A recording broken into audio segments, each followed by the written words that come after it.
जी अस्सलाम वालेकुम। मैं रऊफ़ क्लास और आपके सामने नए वीला के साथ हाज़िर हूँ। आज आखिर वही कुछ हुआ जिसका बड़े अरसे से इंतज़ार था। बड़ी शर्तें लग रही थी, बड़ी गम-गू की उसकी सूरत हाल थी। बहुत सारे लोग कह रहे थे कि नवाज़ शरीफ साहब नहीं आएंगे। बहुत सारों ने स्वीपिंग स्टेटमेंट दे दिए थे कि बस अब की दफ़ा वो नहीं आ रहे। फ़ौज की तरफ से बड़ा स्ट्रॉन्ग वर्डेड उनको मैसेज चला गया कि आप वहीं पर रहें और आपको यहाँ पर आने की ज़रूरत नहीं। अगर आएंगे तो क्योंकि आप उसके साथ नए एजेंडे के साथ आ रहे हैं, नए स्लोगन के साथ आ रहे हैं कि जनाब मैं वापस जाऊँगा और 5 लोगों को फिक्स कर लूँगा, ये कर दूँगा, तो इसका मतलब ये है कि आप पाकिस्तान को जो है अब दोबारा वो कहते हैं बैक टू स्क्वायर वन, वही लड़ाई जो हम पिछले 30-40 साल से देख रहे हैं, अब वही लड़ाई लड़ने आना चाहते हैं तो अब ना आए। और नवाज शरीफ साहब ने बड़ा उनसे क्लियर किस्म का बयान दिया था कि मैं वापस जाऊँगा। जनरल बाजवा, जनरल फैज़ और 3 उन्होंने जजेस साहबान के कुछ सर्विंग थे और कुछ उसमें साबिक वो चीफ जस्टिस से कि जाऊँगा और उनका हम हिसाब करेंगे। जिसके बाद अचानक एक पूरे एक मुल्क में या जो इस्टेब्लिशमेंट में स्पेशली एक हलचल मच गई कि मियाँ साहब जो हैं वो तो सारी उम्र वो इस्टेब्लिशमेंट से लड़ते रहे, अब की दफ़ा वो आ रहे हैं फिर लड़ेंगे। इमरान खान साहब से पहले उनकी लड़ाई चल रही है, अब उस साथ में वो उसको भी लपेटेंगे, इस्टेब्लिशमेंट भी आएगी। तो इस्टेब्लिशमेंट जो है खासी रिजर्वेशन आ गए थे। और शहबाज शरीफ साहब है, आपको पता है, वो लंदन गए और फिर उन्हें मियाँ साहब को समझाया गया कि वक्ती तौर पर अपना बयानिया जो है ना आप इसको कंट्रोल करें, काबू करें। और उन्होंने यही कहा कि हाँ जी ठीक है, चलें जी काबू कर लेते हैं। अगरचे बाद में 2 लोग उसमें 2-3 लोग जो मिलकर आए हैं, जिसमें मुनीर फ़रूक साहब भी थे, हमारे समा टीवी के दोस्त हैं, उनकी ये रीडिंग थी कि मियाँ साहब अभी भी मतलब लंदन से आने से पहले पाकिस्तान के लिए वो वहीं पर अभी भी कायम है। उनका बयानिया जो है कि कुछ लोगों को फिक्स करना ज़रूरी है। लेकिन जो भी था, आज उन्होंने तकरीर की है, ज़रा इस पर बात करते हैं कि तकरीर उनकी किस किस्म की थी, कैसी थी, ये क्या कोई नई शुरुआत थी या मियाँ साहब को जो समझाया गया, जो लिख के दिया गया, स्क्रिप्ट दिया गया, उससे बाहर निकले नहीं निकले, विद इन उसमें रहे, या ओवरऑल इसका स्पीच का क्या तसर जाएगा, ये क्या उनकी पार्टी वर्कर को रिवाइव करेगा या कंसर्न क्वार्टर जो हैं उनको सेटिस्फाई करेगा कि मियाँ साहब जो हैं वाकई मतलब 1 महीना पहले या 15 दिन पहले उन्होंने एक बयानिया दिया था गैंग ऑफ 5 के खिलाफ, वो बयानिया उन्होंने यकदम वो चेंज करके कन्विंस हो गए हैं कि पाकिस्तान को इस वक्त कन्फ्रंटेशन, लड़ाई झगड़े, गाली गलौज, मार कुटाई की ज़रूरत नहीं है, पाकिस्तान को आगे बढ़ने की ज़रूरत है। क्या उसमें वो पूरे उतरे हैं जो उन्होंने तकरीर की है। और साथ में हम ये देखें कि इमरान खान साहब जो आज उनकी पार्टी या जब जेल में उन्होंने अडियाला जेल में बैठ कर उन्होंने नवाज शरीफ साहब की तकरीर सुनी होगी, उनका क्या इस पर रिएक्शन होगा, किस तरीके से उन्होंने इस पूरे मामले को देखेगा। सो थोड़ा सा इसका एनालिसिस करने की कोशिश करते हैं कि क्या मियाँ साहब अब की दफ़ा जो आए हैं वो उसकी वही जो कि फैसल वाटर साहब कहते हैं जी 12 से 13 महीने, मतलब ज़्यादा से ज़्यादा, बहुत सारे लोग कहते हैं 6 महीने चल जाएंगे। मोस्ट ऑफ द लोग जो जानते हैं नवाज शरीफ साहब को बड़े करीबी से, तो वो भी ये कहते हैं कि मियाँ साहब जो हैं ज़रूर उनका किसी न किसी स्टेज पर टकराव जो है वो होगा। और क्या इस्टेब्लिशमेंट जो है उनको स्पेस देगी, जो विजन आज वो दे रहे थे, बातें कर रहे थे, तो उनको कितनी स्पेस जो है उनको मिलेगी। या मियाँ साहब जो है वो इस्टेब्लिशमेंट को कभी भी स्पेस हमने देखा माजी में वो नहीं देते। और अब की इस्टेब्लिशमेंट जो थोड़ा 6 महीने से चीज़ों को देख रही है पूरे का पूरा हमारे गवर्नेंस सिस्टम को, स्पेशल निगरान हुकूमतों के दौर में, क्या वो तैयार हो जाएगी पीछे जाने के लिए कि मियाँ साहब जो आ रहे हैं एजेंडा, हैवी एजेंडे के साथ, इकनॉमिक रिवाइवल का प्लान है उनका, या खित्ते में जो हमारे ये हमसाए हैं उनके साथ दोस्ती का, और दोबारा कश्मीर के मसले पे एंगेजमेंट उसके इंडिया के साथ जो उन्होंने आज बात की, उनको कितनी स्पेस जो है ना वो मिलने वाली है। और जो मेन चीज़ जो हमें उस वक्त आ रही थी कि क्या शहबाज शरीफ साहब इस तकरीर के बाद अभी भी वो प्रायोरिटी रहेंगे, या ये आज बड़ा क्लियर है कि शहबाज शरीफ साहब ने वज़ीर आज़म नवाज शरीफ साहब के नारे लगवाए हैं। सो एक तरह से उन्होंने भी ये मैसेज जो है ना दिया है उसको इस्टेब्लिशमेंट को कि मेरा वज़ीर आज़म जो है वो नवाज शरीफ साहब है। नवाज शरीफ साहब ने भी अपने आप को वज़ीर आज़म समझ कर उन्होंने तकरीर की है, और किस हद तक कामयाब हुए इस पर भी थोड़ी सी बात करते हैं। और जैसे मैंने कहा कि क्या वो वाकई बदल गए हैं मियाँ साहब, या वक्ती तौर पर आप पता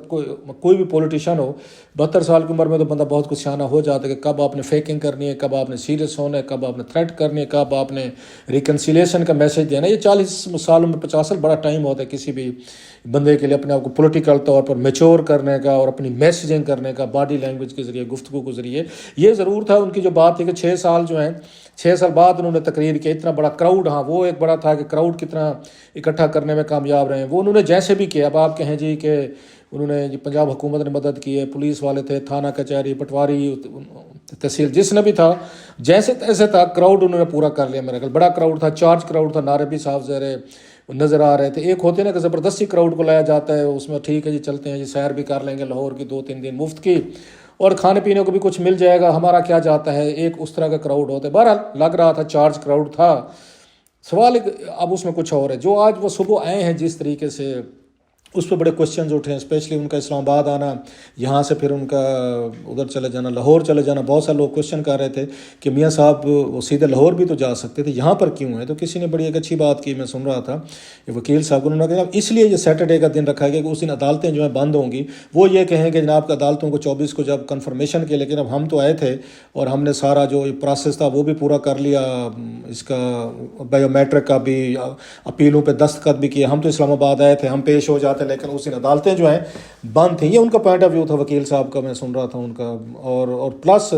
जिस तरह नादरा और दीगर ओथ ये कमिश्नर वगैरह को बुलाया गया, इस्लामाबाद एयरपोर्ट पे गए, उसने बड़े क्वेश्चंस रेज किए। और उस पर डेफिनेटली मैं समझता हूँ कि इदारों को चाहिए था कि थोड़ा सा मियाँ साहब को तकलीफ़ करनी चाहिए थी कि वो भी नादरा के दफ्तर जा सकते थे, वो भी उसमें ओथ कमिश्नर के ऑफिस में जा सकते हैं। अब आप कहें नादरा के दफ्तर बंद होंगे, बंद थे तो फिर वहाँ कैसे पहुँच गए, एयरपोर्ट पर कैसे पहुँचे? फिर अगर ऑफिस बंद थे, ना जाते, कहते जी आज तो छुट्टी हम नहीं जा सकते। सो इस लेवल की जितनी कोऑपरेशन मियाँ साहब को किया जा रहा है, तो वो उससे डाउट्स जो हैं, जो उनके क्रिटिक्स के हैं, वो तो कहेंगे जनाब डील की जो बात की थी उन्होंने, राना सनाउल्लाह साहब ने एक दफ़ा के सारे मामला सेटल हो गए, डील हो गए और कहीं से कोई प्रॉब्लम नहीं है, बिल्कुल क्लीन चिट है, वो हमें नज़र आई है। वो जिस तरह प्रोसेस सारे को बिल्डोज किया गया है, वो मैं समझता हूँ उससे नवाज शरीफ साहब की पार्टी हो सकता है उनके अंदर ईगो के मसाइलों देखा, वो जो कहते थे लेवल प्लेइंग फील्ड दें कि बिल्कुल हमें कोई, उन्होंने अपनी शराइत पे, अपने टर्म्स एंड कंडीशन पे नवाज शरीफ साहब वापस आए हैं। लग रहा है जो बातें उन्होंने की थी, एक दो अब ये बातें रहेगी जो आने वाले दिनों में हमें नजर आएंगी, वो ये है कि आपने मुझे वहीं उसी सीट पे प्राइम मिनिस्टर हाउस में बिठाना जहाँ से मुझे आपने वज़ीर आज़म की कुर्सी से हटाया गया पनामा केस के बाद, जजमेंट के बाद जो सज़ाएँ दी गई थी। तो वो अब एक दो चीज़ें रहेंगी, बाकी तो उन्होंने पूरी कर लें। 24 को भी अभी हमने देखना है कि 24 तारीख को मियाँ साहब की ज़मानत जो है कैंसिल होती है या उसमें फिर उनको कहा जाता है जी आप जाएँ वज़ीर आज़म इमरान खान साहब के साथ अडियाला वाले साथ वाले वो सेल जो है कुछ दिन वहाँ बैठे, वहाँ से अपीलें अपनी फाइल करें और फिर उनका फैसले देखते हैं। सो दैट्स वेरी स्टिल, मतलब स्वॉर्ड इज़ हैंगिंग। लेकिन जो लोग इन मामलात को देखते हैं वो कहते हैं नहीं, मामला तय है। आपको नज़र आ रहा है कि अगर पूरा नादरा का दफ्तर भी वहाँ पहुँचा हुआ था और वहाँ बायोमेट्रिक एयरपोर्ट पे हो रहे थे, वहीं पे इमिग्रेशन, तो वहीं पे सारा प्रोसेस, अपीलों पे साइन, वो सब कुछ हो रहा था, तो इट्स ऑल ओवर। बाकी प्रोसेस इज़ जस्ट एक नॉर्मल सी चीज़ है। खैर ये तो अब उसमें कोई ऐसे शक वाली बात नहीं रहेगी। Coming to his speech part, अब उनको इस पे यकीनी तौर पर जो मियाँ साहब का मिजाज जानते हैं कि उन्हें उस पर तकरीर जो है वो पढ़ भी रहे थे और इसमें कोई हर्ज भी नहीं होती कि अब अपने पॉइंट जो है पढ़ कर सुनाएं, क्योंकि बाज़ दफ़ा जब आप बग़ैर पढ़े उससे वो मतलब ये गुफ्तगू करते हैं तो आप ऐसे अल्फाज कह जाते हैं जिन पर बाद में रिग्रेट्स आपको होते हैं। कई इस तरह की चीज़ें होती हैं जो सख्त हो जाती हैं, जैसे माजी में नवाज शरीफ साहब खुद भी ऐसी कई बातें कह चुके हैं जो मेरा ख्याल है जिस पर आज वो अफसोस का इजहार करते होंगे। इमरान खान साहब ने कई दफ़ा ऐसी बातें की हैं जो बाद में उन्होंने फील और रिग्रेट्स किए होंगे। जुल्फ़िकार अली भुट्टो साहब ने ऐसी कई बातें की, इवन बेनज़ीर भुट्टो साहब ने कुछ ऐसी तकरीर में बातें की हुई नवाज शरीफ साहब के बारे में जो मेरा ख्याल है जलसे जुलूसों में, तकरीरों में नहीं होनी चाहिए थी। सो लिहाजा उन्हें जो स्क्रिप्ट दिया गया है, तकरीर दी गई है, उसी के अंदर उनको रखा गया और ये कहा गया कि आपने मैसेज कहीं से आपको विंडिक्टिव, रिवेंज, गाली गलोच, थ्रेट नहीं आनी चाहिए, ना आपने लोकली तौर पर किसी को थ्रेट करने। जैसे पूरी तकरीर में इमरान खान साहब का कहीं पे नाम नहीं था, कहीं पे जिक्र भी नहीं हुआ। बहुत सारे लोग एक्सपेक्ट कर रहे होंगे कि शायद के खान साहब को रगड़ा लगाएंगे या खान साहब, क्योंकि जो कोई खान साहब उन पर ये तकरीरें करते रहे, तबरा पढ़ते रहे और बहुत कुछ वो चीज़ें वो कहते रहें, शायद उनका जवाब देने की कोशिश करेंगे। या इसी तरीके से एस्टेब्लिशमेंट से जितने हर्ट फील करते थे, स्पेशली जनरल फैज़ और जनरल बाजवा साहब से माजी में तकरीरें में की थी, गुजरांवाले वाली मशहूर ज़माना तकरीर जो थी, सो उनके जहन में होगा कि वो सामने चीज़ें लाएंगे। या उसमें आसिफ अली जरदारी साहब पीपल्स पार्टी, खैर वो तो उनके पार्टनर थे। मेन यही देखा जा रहा था, दो चीज़ें थी उनको तकरीर में, everybody was trying to find out कि इमरान खान साहब पीटीआई और जो सबका वो एस्टेब्लिशमेंट थी उसके बारे में वो क्या वो बात करते हैं। सो उन्होंने बड़ा वाइजली, बड़ी उसमें उन्होंने अपने आप को जब लफ्ज़ यूज़ किया ना शहबाज शरीफ साहब ने कि मुदब्बिर, एक बड़ा इंटरेस्टिंग लफ्ज़ उन्होंने यूज़ किया बुलाने से पहले इसको नवाज शरीफ साहब को कि मुदब्बिर नवाज शरीफ साहब आ रहे हैं, मतलब स्टेट्समैन। तो उन्होंने अपने तय स्टेट्समैन वाले मैसेज देने की ज़रूर कोशिश की है कि मैं यहाँ पे कोई रिवेंज लेने नहीं हुआ, मेरे साथ बुरा हुआ, फैमिली के अफेयर से मुराद है जो उनकी आर्डील थी, जो उन्होंने अपनी उसका मिसेस की उस डेथ का बताया, अपनी वालदा की डेथ का बताया, अपने वालिद साहब का बताया, फिर उसके बाद अपनी वालदा का बताया जिनको वो दफन करने के लिए उनका ये कहना था कि मैं वहाँ पर नहीं पहुँच सका या नहीं आ सका। मरियम नवाज साहबा की जो उन्होंने उन्होंने बातें बताई जेल में क्या कुछ हुआ कैसे। सो ये भी एक हमारा एक उसका तरीका होता है अपनी सिंपथी लेने का, और हर कोई दुनिया में करता है। बड़ा आदमी जब अपने दुख बताते हैं लोगों के साथ, लोग बड़े आपदीदा हो जाते होते हैं। वही ट्रेजिडी जो उसकी एरिस्टोटल की डेफिनेशन ऑफ ट्रेजिडी है वो है ही कि बड़े आदमी जो है ना, जब वो अपनी ट्रेजिडी बताते हैं लोग रोना शुरू कर देते हैं। आम आदमी की ट्रेजिडी तो कोई ट्रेजिडी नहीं होती उनके नज़दीक। सो मियाँ साहब इस फ़न को जानते हैं पूरे, बल्कि ये हमारे खित्ते का हिंदुस्तान पाकिस्तान में ये चीज़ें बड़ी इनको इनको हमेशा एक्सप्लॉइट किया जाता है। वो भुट्टो डायनेस्टी हो उधर, वहाँ पे हमने मतलब इस खित्ते में और भी डायनेस्टी देखी है, बांग्लादेश में देखी है, इंडिया में देखी है, श्रीलंका में देखी है। ये डायनेस्टिक पॉलिटिक्स जो है ज़्यादा होती है, और उन फैमिलीज़ ने उन्होंने सफ़र भी किया वहाँ पे, चाहे उसकी उसकी वो हो इंदिरा गांधी फैमिली देख लें या नेहरू गांधी फैमिली देख लें, ऐसे वहाँ पे बंदरा नाइके वगैरह, मेरा ख्याल है अगर मैं गलत नाम नहीं, श्रीलंका में मुश्किल नाम है आपको पता है। ऐसे यहाँ पे देखें खालदा ज़िया वगैरह की उनकी डायनेस्टी थी। सो और पाकिस्तान में बेनज़ीर भुट्टो साहब था, भुट्टो डायनेस्टी थी, फिर इनकी डायनेस्टी है, फिर नवाज शरीफ साहब की है। सो ये तमाम चीज़ें जो हैं ये हमेशा इस बात को एक्सप्लॉइट करते हैं कि हम लोगों के लड़ रहे थे और हमारे साथ कितने जुल्म हुए, फांसियाँ हुई, कत्ल हुए, जेलें हुई, एग्जाइल हुई और बला बला सारी चीज़, जिससे पब्लिक को मोटिवेट करने में या बताने के लिए कि हमने कितने सेक्रीफाइसेस आपके लिए दी हैं। हालांकि असल चीज़ तो वही होती है, इक़्तिदार, पावर। मतलब पावर ऐसा नशा है जिसके लिए लोग ये फांसियाँ लेते वो चढ़ जाते हैं, किसी की जान ले भी लेते हैं, जान अपनी दे भी देते हैं, जेलों में भी जाते हैं, बच्चे भी जाते हैं, लेकिन फिर भी कोई पॉलिटिक्स नहीं छोड़ता, बिकॉज के पावर हैज़ इंटॉक्सिकेशन। जेलों में बैठेंगे लोग, कई साल बैठेंगे, इंतज़ार करेंगे कि हम फिर बादशाह बनेंगे। सो वो चीज़ें उन्होंने अपने हिसाब से रख कर ठीक किए, लेकिन उनको जो नारा दिया गया है कि इस वक्त आपने किसी बंदे को टारगेट नहीं करना, आपने अमेरिका को कोई चैलेंज करने की ज़रूरत नहीं है, ना आपको यूरोपियन यूनियन को, ना ब्रिटेन को, ना इंडिया को, ना किसी सुपर पावर के साथ आपने अपने सींग अड़ाने के हम बहुत बड़ी तोप चीज़ और हम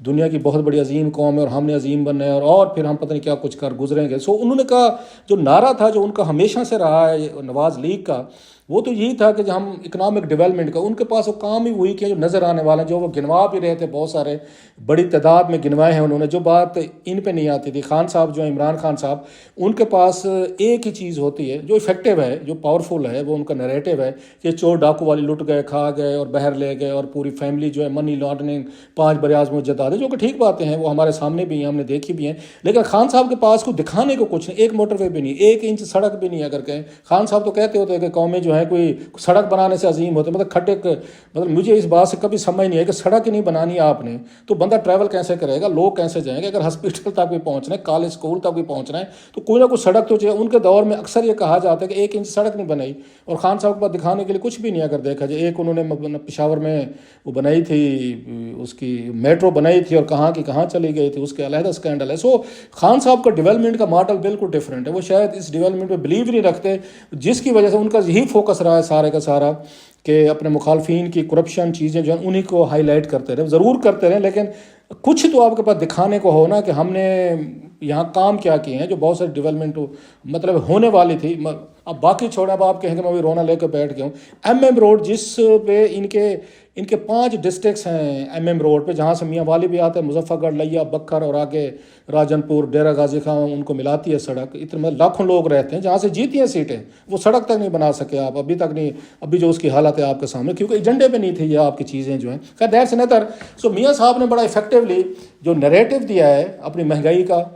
जॉब देने का, या जो मेरे नज़दीक उनकी इंपॉर्टेंट चीज़ थी विच आई लाइक इट, वो जिस हवाले से हमेशा मैंने उनकी फ़ॉरेन पॉलिसी जो है नवाज शरीफ साहब की कंपैरेटिवली बाकी तमाम से बेहतर रही है कि वो ख़ित्ते में अमन चाहते हैं। इंडिया से तल्लुकात वो बेहतर करने की कई दफ़ा उन्होंने कोशिशें की, जो आज भी उन्होंने बात की कि हमने ख़ित्ते में दोस्तियाँ कर तल्लुकात ठीक करनी है। सो इंटरनेशनल अगर डिप्लोमेसी मुझसे पूछें तो इनके दौर में हमेशा बेहतर रही है,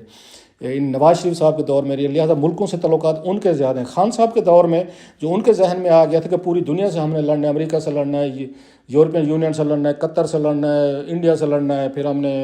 लंदन, पूरी दुनिया से लड़ना है कि हमने कल ही रहना है। सो आइसोलेशन में जो खान साहब लेके गए थे, जिसकी वजह से इंटरनेशनल लेवल पे उनको कहीं से सपोर्ट इस वक्त नहीं मिल रही, जो नवाज शरीफ साहब हमेशा जो है वो गैदर कर लेते होते हैं और उनको 4-5 ममालिक सपोर्ट करने के लिए मौजूद होते हैं। इमरान खान साहब ने अपने लिए उन्होंने कभी भी नहीं किया, मतलब तुर्की, ईरान और मलेशिया के साथ उन्होंने अपना कैंप बनाने की कोशिश की। किधर गए तुर्की, ईरान और मलेशिया, किसी एक ने आवाज़ नहीं उठाई खान साहब के लिए। सो ये बड़ा डिप्लोमेटिकली चीज़ों को हैंडल करना चाहते हैं। बहरहाल मेरा ख्याल इस्टेब्लिशमेंट आज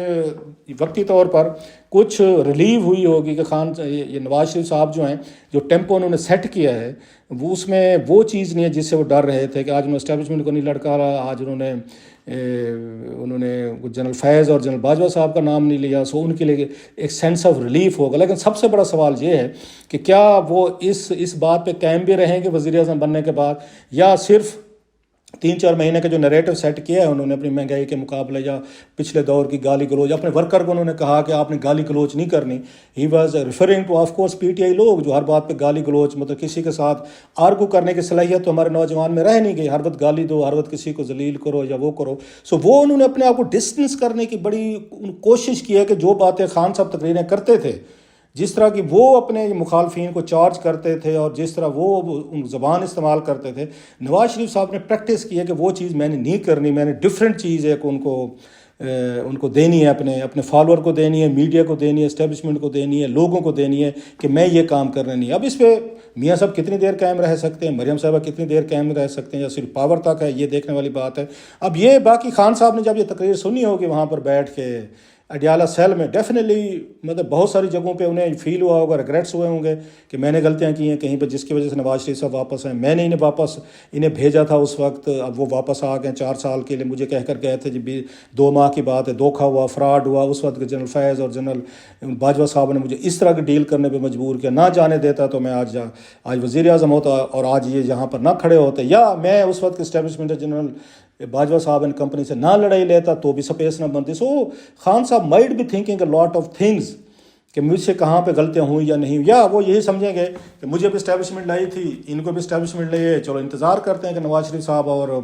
इस्टेब्लिशमेंट का फड्डा हो तो फिर मेरे लिए शायद गुंजाइश बने।